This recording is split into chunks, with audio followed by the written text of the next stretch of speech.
As difficult as it was for me, I have come to an inescapable and profoundly disturbing conclusion.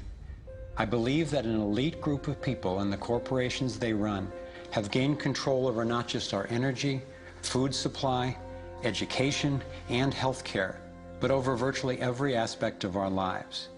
And they do it by controlling the world of finance, not by creating more value, but by actually controlling the source of money. When I followed the money, I found that it took me up the levels of a pyramid. Here we are at the bottom level going about our daily lives. Above us is government, people who are given a monopoly on force and use it to tax and control us whether or not we agree. But who controls them? At the next level are the corporations. Many would say that it is now corporations and not nation states that rule the world. They call it a corporatocracy. To acquire the world's resources and control the markets, this corporatocracy must have access to cheap money. The big corporations get their loans at special rates from the big banks, which means that those who control the major banks, the moneyed elite, ultimately control the corporations. As I've followed the money, I've learned that almost everything I once believed about money is simply not true.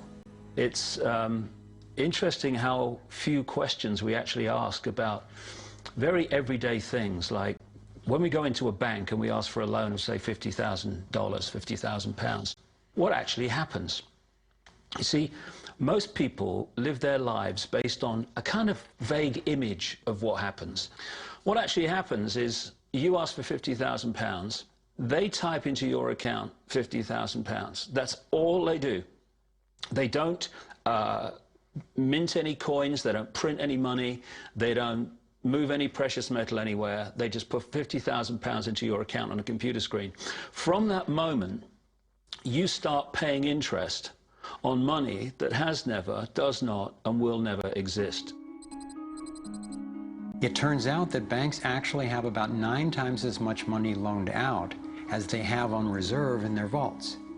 This is possible because of what's referred to as fractional reserve lending.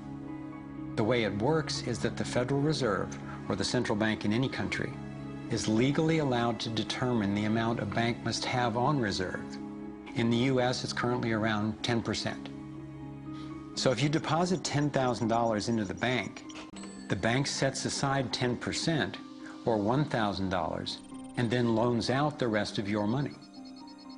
The way it works is, say another person comes into the bank and asks for a car loan of $9,000. At this moment, the bank loans out the $9,000 from your original deposit. It isn't there anymore. The borrower then pays the person selling the car, and they go deposit the money into another bank, which is part of the same central banking system. This $9,000 is treated as a new deposit, and the process continues. The money gets redeposited and reloaned until the initial deposit of $10,000 becomes $100,000. The banking system just created $90,000 by loaning out your money. Apparently it began with the goldsmiths in the 17th century when people were trading in gold. Gold was heavy to carry around, so people stored the actual metal in vaults and traded receipts instead. Those receipts were the first paper money. Since only a few people would withdraw their gold at any given time, the vault owners, basically the new bankers, began creating receipts for more metals than they actually held. They loaned out those receipts and charged interest on money, gold, that they didn't really have. That's how our so-called fractional reserve system was born. In this system, the bankers get to make up money out of nothing, while the rest of us have to work hard to earn it. It has created a modern form of serfdom where the mass of society is now working to pay off their debt to the banks.